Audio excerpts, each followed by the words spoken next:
Hi, my name is Fox Evans, and this is episode 6 of Oh My God, I Really Love Books, a web series where I'm keeping you updated as I read through the books inside of Brandon Sanderson's Cosmere, getting ready for next year whenever we start receiving all the goodies that we're going to get for backing Brandon Sanderson's Kickstarter. And once those boxes start coming in the mail, I'm going to do all my unboxing videos right here on this channel. The book I just recently finished reading is The Shadows of Self, which is the second book inside of the Wax and Wayne series. I actually finished reading it about 2 weeks ago, but life has gotten in the way of recording, so I haven't been able to make a video. FoxxDenn Productions, which is the name of the group that we release our podcast under, has been working really hard on Penalt Pest and Protection, our newest podcast, which we are gearing up for a release in early 2023. Keep your eyes out for that because that's honestly one of my favorite projects, and I'm super excited for you to see it. Also, we're gearing up to move into a bigger space, which hopefully will help increase our production and make things a lot easier for us. So I'm super excited about that. And since we're moving, I'll actually be able to review the address change system for Brandon Sanderson's Kickstarter. So in my next video, I'll be able to let you know whether or not that was an easy process and what I think about the whole process for changing your address. The only other thing that I've really got going on right now is I'm getting ready to start reading the last book in the Wax and Wayne series, which is called The Bands of Mourning. So, I'm getting ready to jump into a really quick review of The Shadows of Self. And if you don't want any spoilers, you need to go ahead and stop watching the video now. Go ahead and check out all the cool stuff that FoxxDenn Productions is doing, which is all linked down below in the description. And check out my bands Fickle, Ferret, and Got Trash, which are also linked down in the description below. Thanks for checking it out. Don't forget to like and subscribe, and have a great day.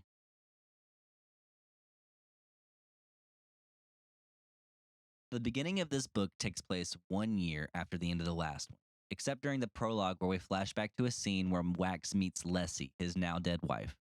In the city of Ellendale, Wax is now legally allowed to practice law, and him and Marcy have learned of an ancient art called hemalurgy, which allows you to steal someone else's powers by killing them with a spike.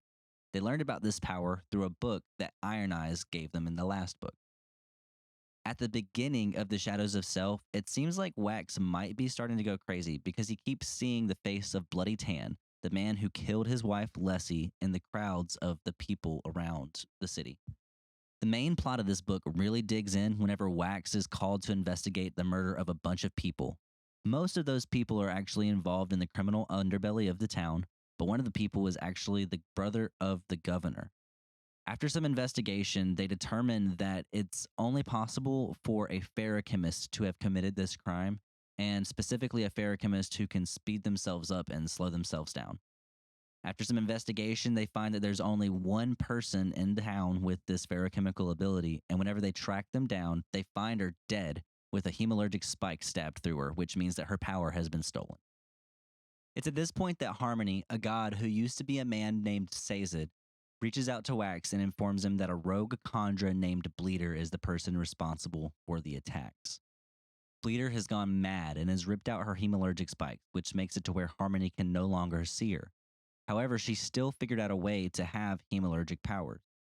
She will stop at nothing to bring down Harmony, who she believes is a corrupt and evil god.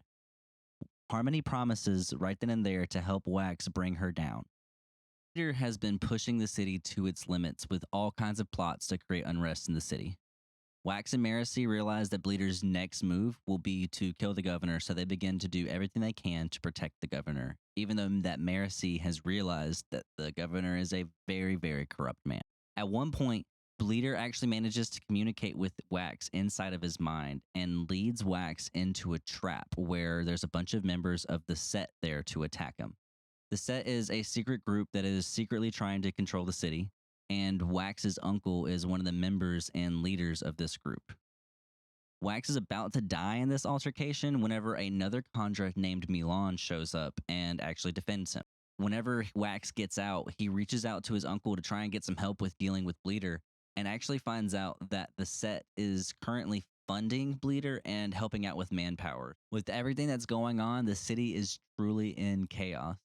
The governor declares martial law because there's a bunch of riots, and it's during these riots that Wax actually realizes that the governor is the Khandra Bleeder in disguise. He goes to confront the Khandra and is led on a wild goose chase, and that's whenever things start to get really messed up. Turns out that the conjurer has been in Wax's life for a lot longer than he realizes because the conjurer reveals that she was Lessie during the entire time of Lessie and Wax's relationship. Bleeder turns into Lessie's body and confronts Wax, and this becomes a really, really hard moment for Wax in the series. He's been getting over Lessie's death for a while now, and now he's looking at her in the face and he has to make a decision of what to do. Leslie's trying to convince him that what she's doing is right, trying to tell him about all the things that Harmony has supposedly done to him. And he makes a decision to shoot her in the head with a special bullet that has a hemalurgic spike inside of it. And this allows Harmony to take control back over Bleeder. At the end of the book, a new governor is named, and it's somebody who has no noble blood whatsoever, which is a first for any governors or any leaders really in this city. So I'm excited to see what that means moving forward into the next book. Also, at the end of the book, Marcy realizes that the reason that Bleeder was able to escape Harmony's gaze is because she was receiving help from another god, a god that might be named Trell. And this is the third or fourth time throughout both of the Mistborn series where they've mentioned the god Trell. So I'm super excited to see what Brandon does with him in the next book. All in all, I'm actually going to have to give this book a 5 out of 5 Brandon. It's the best rating that I've given a book yet. And the reason is because this book got me really hyped for the next one. Seeing Wax's story unfold has really gotten me attached to the character, and seeing him have to shoot Lessie in the face not once, but twice now, first as an accident and second as an intentional choice, really broke my heart and really made me feel for the guy.